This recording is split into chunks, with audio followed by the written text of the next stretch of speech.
ঈদ মোবারক। এক মাসের সংযম, সিয়াম সাধনা, আত্মশুদ্ধি আর ইবাদতের পর দিগন্তজোড়া আনন্দ নিয়ে আমাদের মাঝে আসে পবিত্র ঈদুল ফিতর। এটি শুধু উৎসব নয়, এটি যেন আল্লাহ তাআলার পক্ষ থেকে মুমিনের হৃদয়ে নেমে আসা এক প্রশান্তির বার্তা, এক অনুপম পুরস্কার।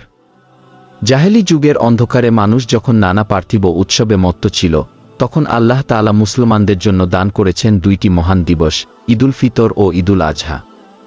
তাই ঈদ কেবল আনন্দের নাম নয়, এটি ঈমানের, কৃতজ্ঞতার এবং আল্লাহর স্মরণে হৃদয় ভরে ওঠার এক মহিমান্বিত দিন।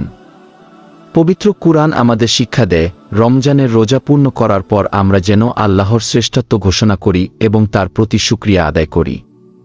সেই কারণেই ঈদের আনন্দের মধ্যেও থাকে কৃতজ্ঞ হৃদয়ের নীরব অশ্রু। এই দিনের আরেকটি উজ্জ্বল আমল হল সাদাকাতুল ফিতর। এটি শুধু একটি দান নয়, এটি সহমর্মিতার হাত, ভ্রাতৃত্বের আহ্বান, ধনী গরিবের ব্যবধান মুছে ফেলার এক সুন্দর ব্যবস্থা। যেন ঈদের আনন্দ কোনো এক ঘরে সীমাবদ্ধ না থাকে, ছড়িয়ে পড়ে প্রতিটি দুয়ারে, প্রতিটি মুখের হাসিতে। ঈদের সকালও সুন্নতের সৌন্দর্যে ভরা, গোসল করা, পরিপাটি উত্তম পোশাক পরা, নামাজের আগে বেজোড় সংখ্যক খেজুর খাওয়া, তাকবীর, আর ঈদগাহে ভিন্ন পথে যাওয়া আসা।